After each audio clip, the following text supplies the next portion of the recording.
On September the 15th, 2015, I lost my best friend, my sidekick, my partner in crime, my mom. You know, most mother-daughter relationships are close and you have your ups and downs. But I have to say that circumstances in our family brought my mom and I even closer than expected, I would say. But what I want to share with you today is not necessarily the loss of my mom, but more so who she was for me and how her passing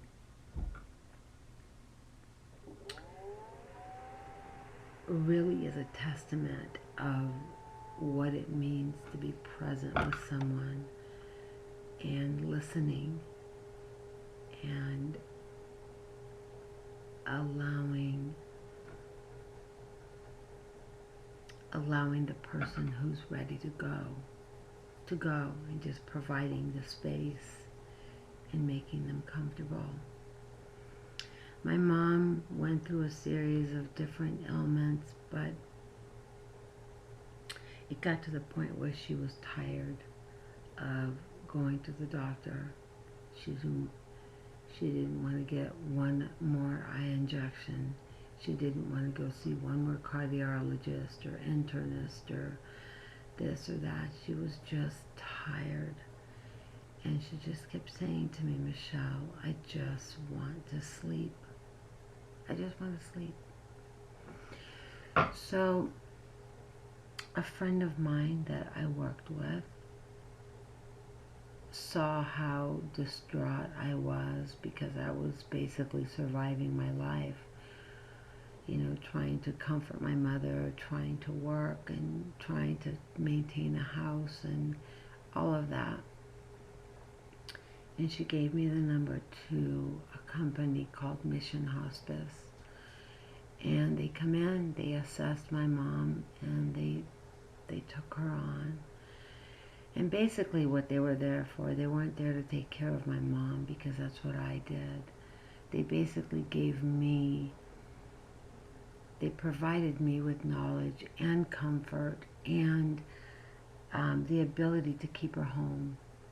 And no more doctor's appointments. Everyone came to her. And there were some very challenging moments. There were some days where I don't know how I did it. I cried myself to sleep often, and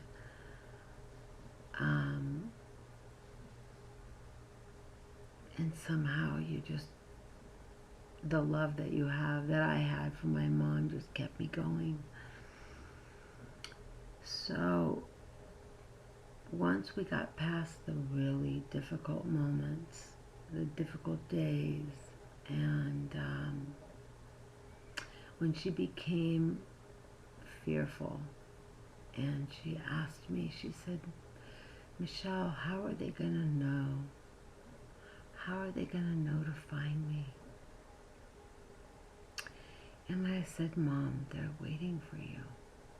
They know you're coming. They're waiting for you. And then she pulled my hand even closer to her face and she kissed my hand and she said, but you're not coming with me. And I said, no, Mom, not today. Today is not my day. This is not my time. I still have work to do. So I called Father George, and he came and gave her communion, and we talked.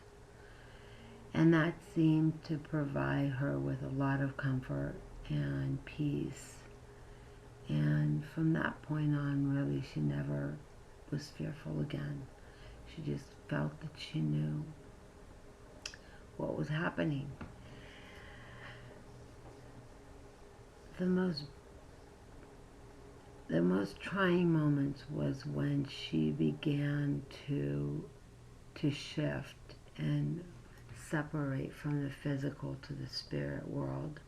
And she was still very, very agitated, and there were days where she just wouldn't stop screaming, and but that passed. And once that passed, the part that I want to share with you so much, that is so incredibly beautiful, was when she began to be greeted by spirit. And we were witness to it. My friend Elizabeth, my cousin Marianne, and I were standing in the room with my mom. And to my mom, we were not there. But she began to be greeted by spirit, and multiple people, not just one or two, multiple. And from that point on, it was just the most incredible thing to experience, because she was no longer scared, and I wasn't scared. I wasn't scared at all. In fact, I really feel that I was being guided this entire process, because even the kids, the grandkids, felt safe coming into the room, laying in bed with my mom, taking naps with her. They weren't afraid of her dying. They knew she was dying, and they wanted to experience every second possible with her. And to me, that was incredible. So the day before she passed, I knew, my gut, I couldn't say for sure, but my gut was telling me that it was going to happen. And the next morning I woke up, and I was going to sit in the living room and drink my coffee, as I often do, and something told me to go outside and cut a bird of paradise and put it in a vase and bring it in the room. Bird of paradise happens to be a family favorite, and my mother included. So I put the flower on the vase, and I brought it in the room, and I picked up her hand, and I laid my head on her chest facing her, and I whispered in her ear, "Fly, birdie, fly." And I watched my mother take her last breath with a smile on her face. That image of her will never go away for me. Really special. And I'm so grateful that God gave me the opportunity to experience that. And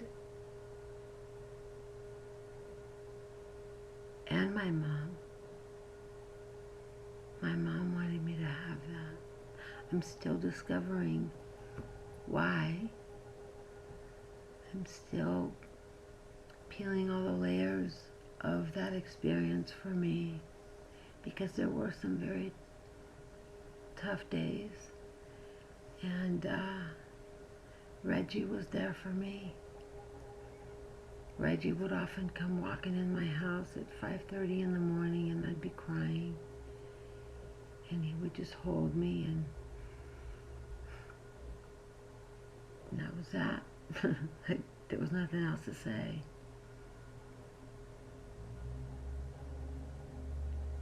But I'm glad that I was able to honor my mom, honor her wishes, and be present with her, and listen And for that, I am eternally grateful. Thank you, Mommy. Thank you.